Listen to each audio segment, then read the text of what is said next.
کچھ نیکیاں ایسی ہوتی ہیں جو پوچھنی پڑتی ہیں کہ کوئی ضرورت تو نہیں، اور کچھ ضروریات اپنے منہ سے بول رہی ہوتی ہیں کہ بڑی ضرورت ہے، اور کچھ ضروریات ایسی ہوتی ہیں جن کی زبان نہیں ہوتی۔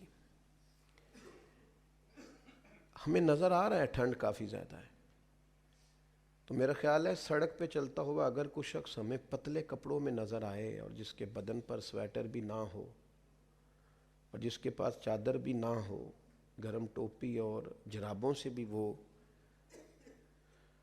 بیچارہ مستفیض نہ ہو پا رہا ہو، تو یہ تبصرہ کرنے کی بجائے کہ بہت سارے بندیاں نوں تے ٹھنڈ ہی نہیں لگتی، اس سے زیادہ بہتر یہ نہیں کہ چادر اتار کے اسے دے کے کہی جائے کہ میرے پاس دو ہیں ایک آپ رکھ لیں؟ زیادہ بہتر نہیں؟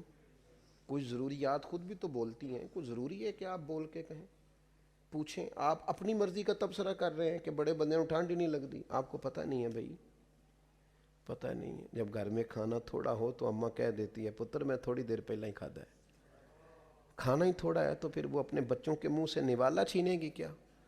کچھ لوگوں کو خود دیکھ لو نا یار، دیکھ لو، کوئی ضروری تو نہیں ہے نا کہ کسی نے گیزر صرف اس لیے چینج کرایا ہے کہ جلدی گرم نہیں کرتا تو چلو اسے ہی مرمت کر کے کسی غریب کو دے دو۔ اس قدر سخت سردی کے ماحول میں جب لوگ ڈیوٹیوں پہ بھی نہیں جا پا رہے، دھند نے رستے بند کیے، تو کس طرح ضروریات بولیں گی؟ کیسے لوگ آپ تک پیغام پہنچائیں گے کہ ہمارے پاس سارا پیسہ صرف الیکشن پہ لگانے کے لیے، اس وقت کے لیے خرچ کرنے کے لیے جمع کر رہے ہو؟ میں اس موسم میں آپ سے عرض کروں گا، یہ بھی میرے اعلیٰ حضرت فاضل بریلوی کا طریقہ ہے۔ فاضل بریلوی چندہ نہیں دیتے تھے بلکہ گرم رضائیاں بنا کے نا سردیوں میں تقسیم کرتے تھے۔ یعنی آپ انداز دیکھیں، فرماتے تھے گرم لحاف بناؤ اور غرباء میں بانٹو۔ یہ دن ہے اس طرح کے کہ لوگوں کو ضرورت ہے، اس لیے کہ سردی بعض اوقات بیماری کا باعث بنتی ہے اور خشک سردی اور زیادہ تکلیف کا باعث بنتی ہے۔